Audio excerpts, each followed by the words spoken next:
Garden update for August 1st. Unbelievable, it's already here. Several things have changed in the garden since I last visited it with you, so we'll go through it and point those out. I'm going to start here on the zucchini. This zucchini is looking bad, and I picked one, and you can see all these wormholes in here. This is gardening in Georgia in the summer without using any pesticide. There's a little guy right there. He made this pinhole when he grew it, when he moved into there, and he became that. That's going to be fish food here in a minute. So, if you're going to garden in Georgia in the middle of the summer, you've got to use some pesticides. You know, that's the way it is in Georgia if you're going to garden. This pepper plant here was a volunteer. Obviously, it was a hybrid. I've never had it. My family doesn't like hot peppers. This appears to be a hot pepper, but I believe it was a yellow banana here last year.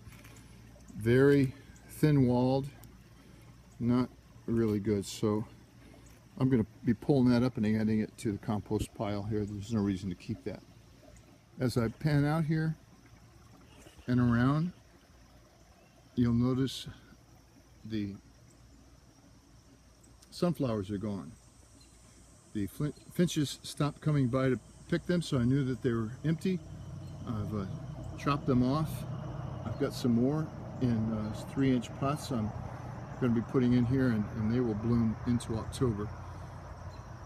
I also need to fill this in with something here if I can find something cheap. Pepper plants are doing great. In fact, they're starting to bend over. That's why these are in pots. There's a nice pepper down here.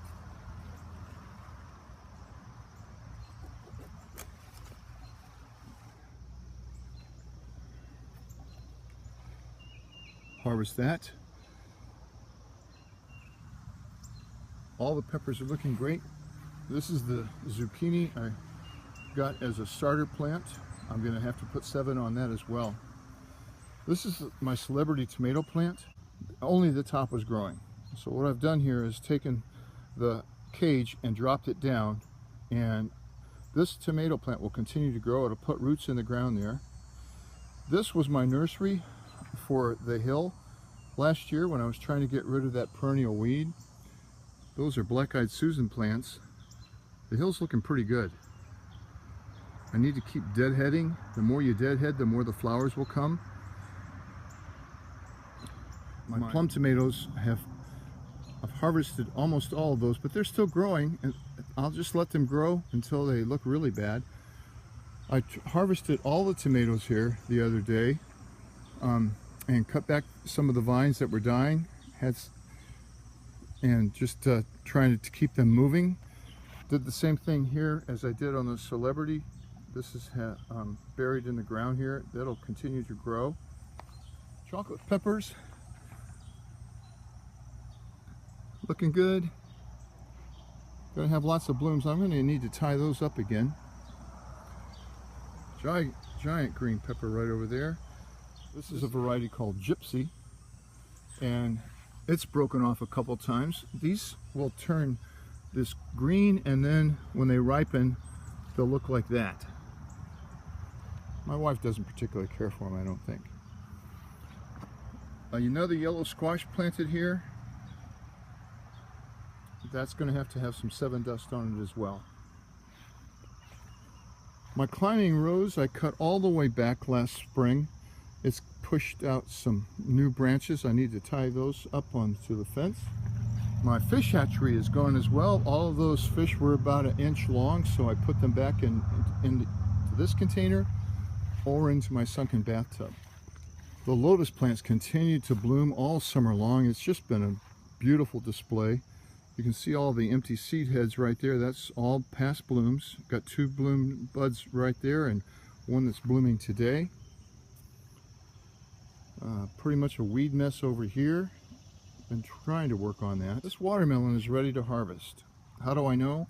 I've never been good at the thump test. Right here, this little trendle is dead. That's the one that leads up to this watermelon. So this watermelon is not going to get any more ripe than it is right now. Nice big weed right there, but there's lots of watermelons in here. I can count at least a dozen. So those will come on, and hopefully they'll come on gradually so I don't have them all at the same time. These are squash plants coming on for the freezer. Again, I'm going to have to use some chemicals to keep the bugs off of them. They look really good right now. I've put mulch down here, and the mulch is aged horse manure. And here's a bed that I'm letting rest.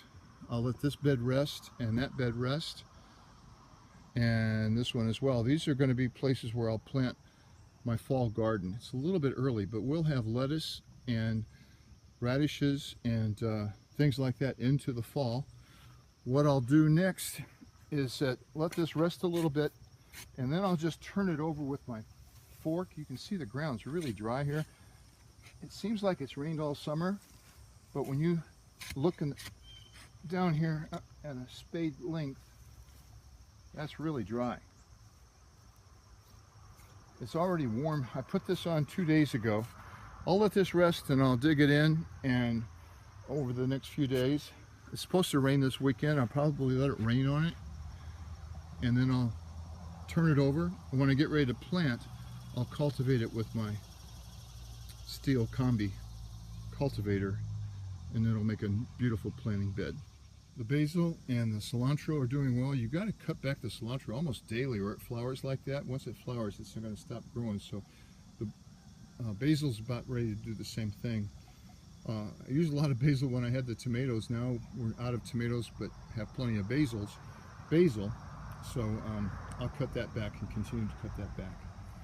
One of the things about tomatoes in Georgia in the summer is the heat. And once it gets above 90 for a few days, they just stop producing. Tomato plant that I just let grow here. I don't see any tomatoes on it yet, so it's a volunteer from last year.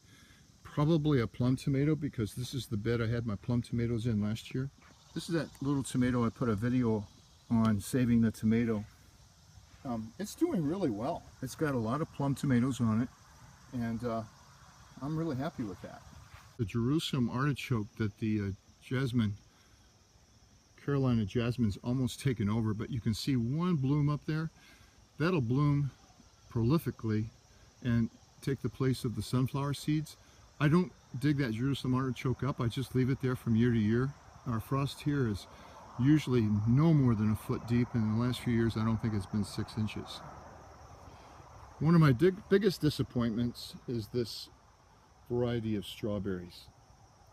I'm ready to pull all these plants up and put these plants over here in the fall. That's probably what I'll be doing the next couple of weeks. These never did recover from the black spot. The weeds got ahead of me, and it's just not worth it. This variety, Mara des Bois, just I won't plant that again. My seascape, the seascape is doing well. It's got a little bit of black spot, and I'm afraid that's from my other ones.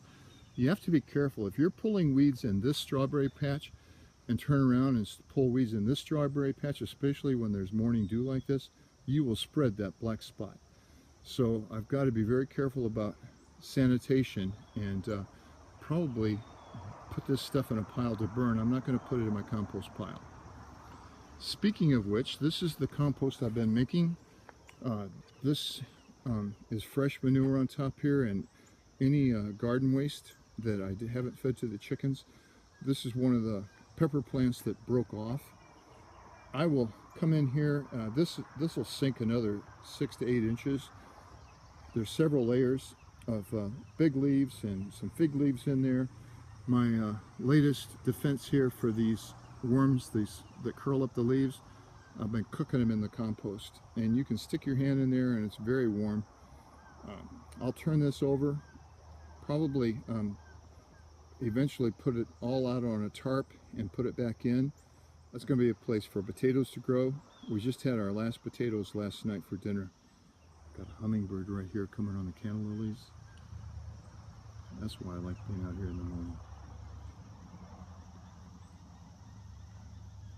Very busy.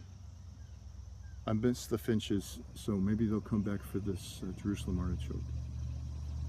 Well, I've rambled on here enough. Do another update in a couple of weeks. Thanks for watching. I found this in my arsenal. Worry-free, ready-to-use dust. Can be used up to the day before harvest. So I'm going to be using this on those zucchini plants and yellow squash. It says it's made from chrysanthemum flowers.